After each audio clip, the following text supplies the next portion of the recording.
Hello and welcome. I'm David Kasnoff.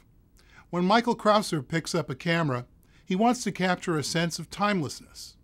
Whether photographing bullfights in Madrid, dog parks in New York, or Alaskan natives in remote villages, Crouser's photos have an evergreen quality. They might have been taken last year, last decade, or in the last millennium.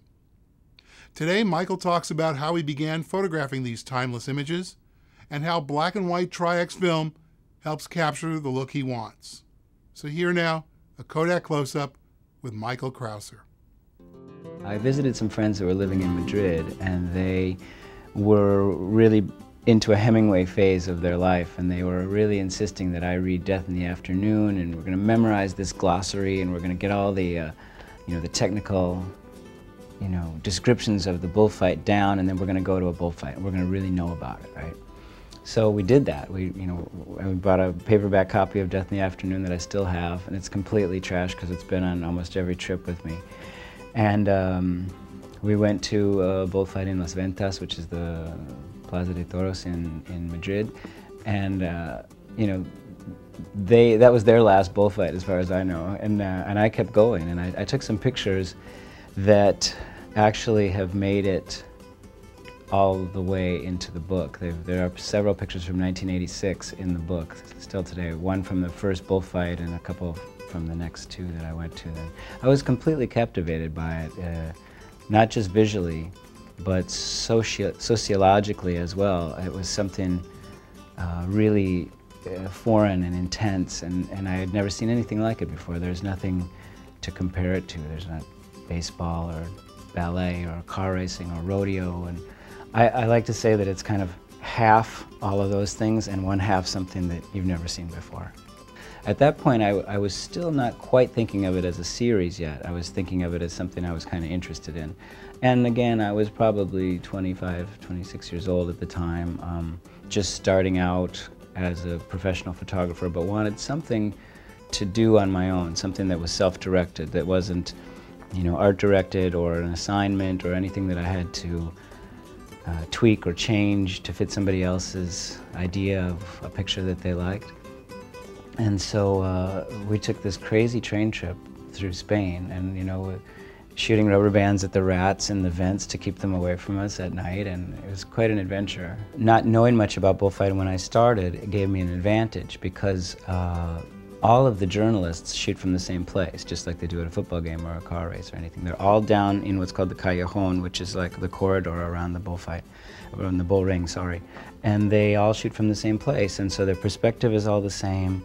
And I found that from that perspective, the photographs were very crowded because they're looking directly across the sand. So any people that are behind the action are in the photograph. The fences with the white lines are behind the subject of the photograph. The crowds, any signage, it becomes a very complicated photograph.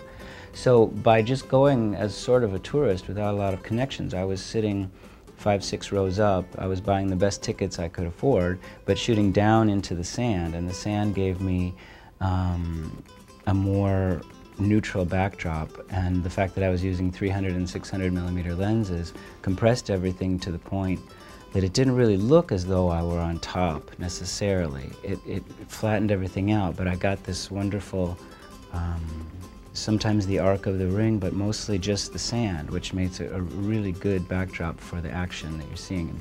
I was completely taken by this idea that I could shoot some film and not have to send it off, with my dad when he went to work, and that somehow magically prints would come back, but that I could actually crack open, at that time it was the Instamatic film, that I could actually crack that open and do a process by which I was going to see what I had done. And I'll never forget watching those first prints, show themselves, and I was just, it was the most magical thing to me. And I still do it. I'm still fascinated by the process. I work in the darkroom almost every day, and that part of it is still really fascinating to me. I'm working on this series about dogs in New York and Minneapolis, and the idea that I can shoot 10 rolls at Tompkins Square Park, come home, process the film, and start printing something that I just saw, a couple hours ago, is really exciting to me. I've never lost my fascination with it.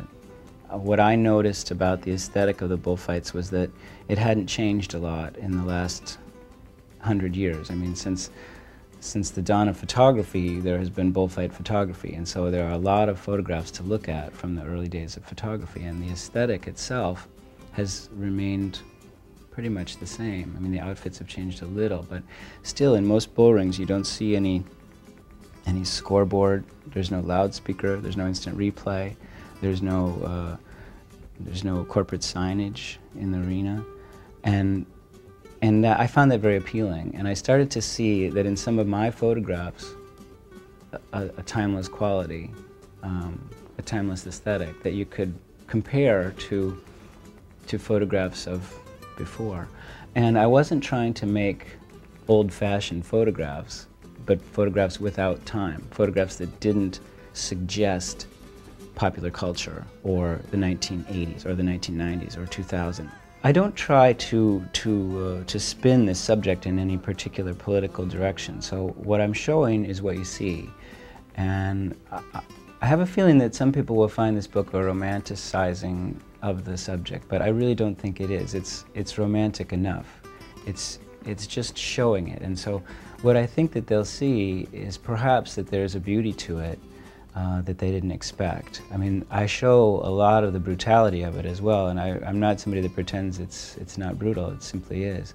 But it's one of the sort of oddly, morbidly attractive things about this is somebody once called it irresistible but indefensible. When I was a senior in high school, I was advised not to get into photography by a commercial photographer who was quite successful. And 10 years later, I went to his studio and bought his dry mount press from him. I saw it advertised, and when I introduced myself at the door, he said, "You didn't listen to me. What are you doing here?"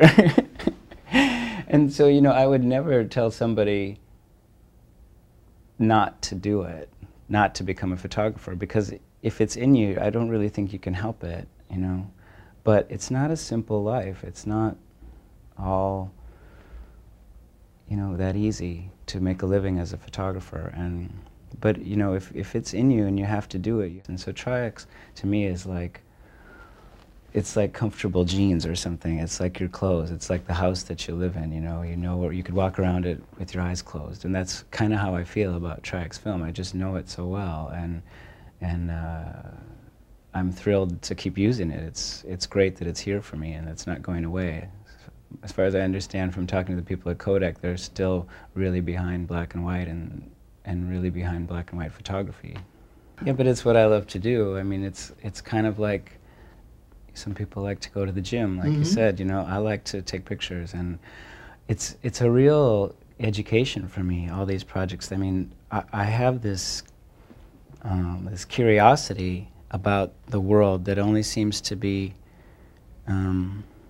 quenched by taking pictures. I mean, this series in the West, it's photographs, yes, but it's also meeting people that live a different kind of life. And it's the same in the portrait series in Alaska. I mean, without my camera, I don't know that I would have access to small native fishing villages in Alaska. But when I'm there and I'm making pictures of these people, they're very proud of their history, and they're proud of their dance regalia, and they're very proud to have their picture taken, and so they're proud to have me involved in their life. And what an education for me. I don't really like the word timeless in English because it's kind of come to be something else. It doesn't really mean without time. It's just, we think of something else when we hear timeless. And so being sort of interested in these Spanish subjects, I just decided that the phrase sin tiempo made sense to me.